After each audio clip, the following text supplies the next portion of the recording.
Oops. Land Cruiser 2014. Oil leaking from intake manifold gasket lower. So kailangan tanggalin yung intake manifold sa taas, yung throttle body.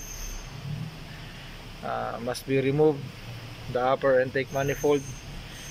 So tanggal na yung mga bolt, good to go. Sige, fights.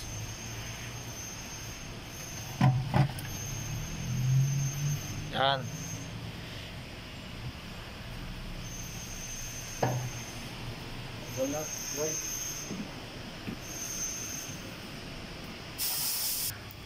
Yan. The leaking is from there. There's this side.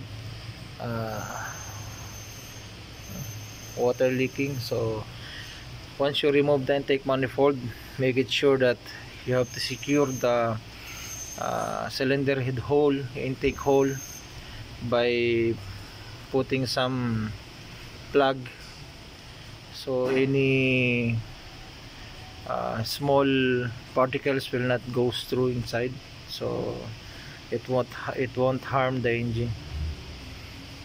So this is the procedure.